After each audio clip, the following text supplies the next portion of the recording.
Hello കൂട്ടുകാരെ, എല്ലാവർക്കും സുഖമല്ലേ? അപ്പോൾ ദാണ്ടെ മിക്സിയുടെ ജാറിലോട്ട് കുറച്ച് തൂരപ്പരിപ്പുണ്ടല്ലോ, തൂരപ്പരിപ്പും 2 തക്കാളിയൊക്കെ ഉണ്ടെങ്കിൽ ചോറിൻ്റെ കൂടെ കഴിക്കാൻ പറ്റുന്ന കിഡിലൻ ഒരു കറി ഉണ്ടാക്കിയെടുക്കാം. അത് വളരെ പെട്ടെന്ന്. അപ്പോൾ ഇതെങ്ങനെ ഉണ്ടാക്കുന്നത് കണ്ടു നോക്കാം. അതിന് മുന്നേ ചാനൽ ഇതുവരെ സബ്സ്ക്രൈബ് ചെയ്യാതെ ആരെങ്കിലും കാണുന്നുണ്ടെങ്കിൽ പ്ലീസ് ഒന്ന് സബ്സ്ക്രൈബ് ചെയ്തേക്കണേ. അപ്പോൾ ഇതുണ്ടാക്കാൻ വേണ്ടി ഞാൻ ഇവിടെ ഒരു 1/4 കപ്പിലും താഴെയായിട്ട് തൂരപ്പരിപ്പ്, അതായത് വളരെ കുറച്ച് മാത്രം മതി, നല്ലപോലെ കഴുകി വൃത്തിയാക്കി നമുക്ക് ഒരു കുക്കറിലോട്ട് ഇട്ട് കൊടുക്കാം.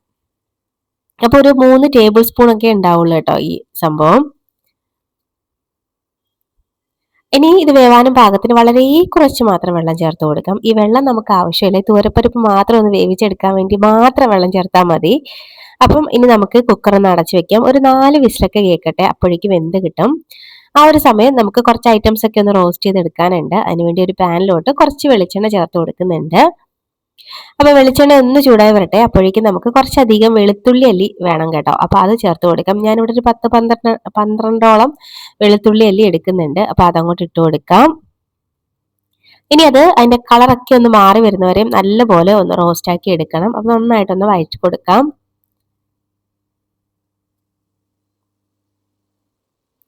മീനൊക്കെ കിട്ടാത്ത സമയത്തോ അല്ലെങ്കിൽ പെട്ടെന്ന് ഒരു കറി ഉണ്ടാക്കി ചോറ് കഴിക്കണം എന്നൊക്കെ തോന്നുന്ന സമയത്തൊക്കെ പെട്ടെന്ന് ഉണ്ടാക്കാൻ പറ്റുന്ന ഒരു ഐറ്റം ആണ് കേട്ടോ. നല്ല ടേസ്റ്റുമാണ്. ഒരു പറ ചോറ് വേണമെങ്കിൽ നമുക്ക് ഒറ്റ നിമിഷം തിന്ന് തീർക്കാം കേട്ടോ. ഞാൻ ഈ പറഞ്ഞതിന്റെ പേരിൽ എന്നിട്ട് അലക്കാൻ നിൽക്കണ്ട. പണ്ടൊരിക്കൽ ഒരു പറ ചോറെന്ന് പറഞ്ഞതിന്റെ പേരിൽ കുറേ പേര് കമന്റ് ഇട്ടു, ഒരു പറ ചോറൊക്കെ കഴിക്കാൻ പറ്റുമോ എന്നൊക്കെ പറഞ്ഞ്. അതൊരു പ്രാസത്തിന് അങ്ങനെ പറഞ്ഞു പോകുന്നതാണ്. അപ്പൊ ദാണ്ട അത് ഞാനൊന്ന് വറുത്തെടുത്ത് മാറ്റി വെച്ചിട്ടുണ്ടായിരുന്നു. ഇനി എരിവിന് ആവശ്യത്തിനുള്ള വറ്റൽമുളക് ചേർത്തിട്ട് ഒന്നങ്ങ് മിക്സ് ആക്കി കൊടുക്കാം. അപ്പൊ ദാണ്ട വറ്റൽമുളകൊക്കെ ഇതുപോലെ കളറൊന്ന് മാറി വരുമല്ലോ, ആ ഒരു സമയം വരെ ഒന്ന് വറുത്തെടുത്താൽ മതി. അപ്പൊ ഇത് ആയിട്ടുണ്ട്. അപ്പൊ നമുക്ക് അതും ആ പാത്രത്തിൽ മറ്റൊരു സ്ഥലത്തോട്ട് അങ്ങോട്ട് മാറ്റി കൊടുക്കാം. ഇനി അതേ പാനിലോട്ട് തന്നെ നമുക്ക് ഒരു സവാള ഒന്ന് നീളത്തിൽ അരിഞ്ഞതാണ്, അത് ചേർത്ത് കൊടുക്കാം. സവാളയും ഒന്ന് കളറൊന്ന് മാറി വരണം എന്ന് കരുതി നമ്മൾ അങ്ങനെ വറുത്തെടുക്കൊന്നും വേണ്ട. കളർ ജസ്റ്റ് ഒന്ന് ബ്രൗൺ ഷെയ്ഡിലോട്ട് എത്തിയാൽ മതി. അതുവരെ നമുക്കൊന്ന് മിക്സ് ആക്കി കൊടുക്കാം. ഇന്ന് ഒരുപാട് കറി വെക്കാനുള്ള സമയമൊന്നും എനിക്കില്ലായിരുന്നു കേട്ടോ. അപ്പൊ എന്റെ പെട്ടെന്നുള്ള തട്ടിക്കൂട്ട് പരിപാടിയാണ് ഇതൊക്കെ. അപ്പൊ ദാണ്ടെ സംഭവം ആയിട്ടുണ്ട്. അപ്പൊ ഇത്രയും ഒന്ന് കളറൊന്ന് മാറി വന്നാൽ മതിയേ. അപ്പൊ നമുക്ക് ഇതും ഈ പാനിൽ നിന്ന് അങ്ങോട്ട് മാറ്റി വെക്കാം.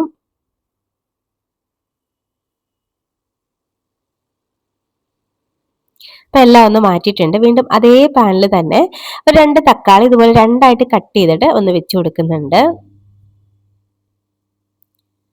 അപ്പൊ ഈ തക്കാളി ഒരു ഭാഗമൊക്കെ ഒന്ന് ആവുമ്പോഴേക്കും തിരിച്ചും മറിച്ചൊക്കെ ഇട്ട് 2 ഭാഗവും നന്നായിട്ടൊന്ന് വേവിച്ചെടുക്കണം.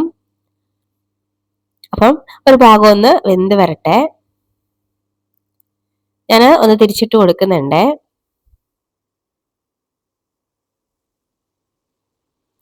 ഇനി നമുക്ക് 2 ഭാഗം ഒന്ന് റെഡി ആകുമ്പോഴേക്കും അതും ഈ പാനിൽ നിന്ന് അങ്ങോട്ട് മാറ്റാം.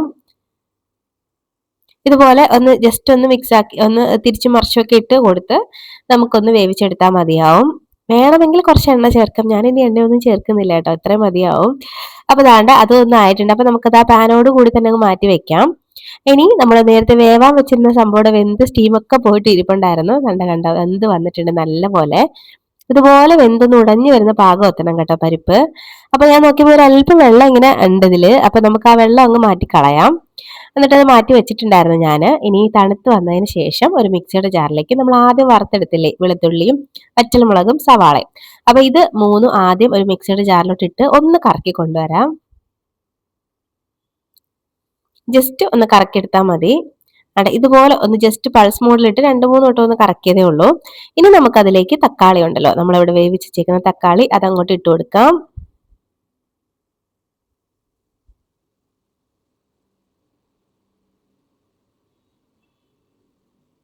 ഇനി ആ പരിപ്പുണ്ടല്ലോ നമ്മൾ വേവിച്ച് വെച്ചേക്കുന്നത്, അതും കൂടെ ഇതിലേക്ക് ചേർത്ത് കൊടുക്കാം. പിന്നെ നിങ്ങൾക്ക് ഇത് മിക്സിയുടെ ജാറിൽ കറക്കിയെടുക്കുന്നതിന് പകരം കൈ വെച്ച് തന്നെ ഒന്ന് ഞെരടി എടുക്കാം. അതല്ലെങ്കിൽ ഇടികല്ലിൽ വെച്ചൊന്ന് ഇടിച്ചെടുക്കുകയും ചെയ്യാം. എല്ലാം നല്ല ടേസ്റ്റ് തന്നെയാണ്. എനിക്ക് തോന്നുന്നു കുറച്ചും കൂടെ ഒന്ന് ഇടിച്ചെടുക്കുമ്പോഴോ അല്ലെങ്കിൽ കൈ വെച്ച് ഞെരടി എടുക്കുമ്പോഴാണ് കുറച്ചും കൂടെ ടേസ്റ്റ്. പിന്നെ ഞാൻ എളുപ്പത്തിന് ഇങ്ങനെ അങ്ങ് ചെയ്തു എന്നേ ഉള്ളൂ കേട്ടോ. അപ്പൊ ആവശ്യത്തിന് കുറച്ച് ഉപ്പും പിന്നെ ഒരു അല്പം പുളിയും കൂടെ ചേർത്ത് കൊടുക്കുന്നുണ്ട്. ഇനി നമുക്ക് ഒന്ന് കറക്കി കൊണ്ടുവരാം.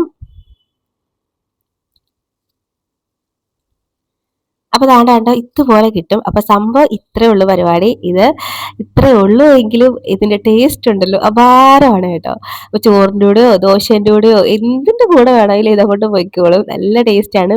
പക്ഷെ വളരെ പെട്ടെന്ന് നമ്മൾ ഉണ്ടാക്കിയില്ലേ. സംഭവം അത്രേ ഉള്ളൂ. പിന്നെ ഇതിന്റെ കൂടെ സൈഡായിട്ട് വേറെ ഒന്നും വേണ്ട. ഇത് മാത്രം ഉണ്ടെങ്കിൽ നമുക്ക് ചോറ് കഴിക്കാം കേട്ടോ. നല്ല ചൂട് ചോറ് അങ്ങോട്ട് എടുത്ത് വെച്ചിട്ട് ഇത് അങ്ങോട്ട് നല്ലപോലെ അങ്ങോട്ട് വെച്ച് കൊടുക്കണം. ഇനി നമുക്ക് അങ്ങോട്ട് കഴിച്ചാലോ? അപ്പൊ കഴിക്കാൻ വരുന്നോ? അപ്പൊ ഞാൻ അങ്ങോട്ട് കഴിച്ചിട്ട് ടേസ്റ്റ് എങ്ങനെയാണെന്ന് പറയാം കേട്ടോ.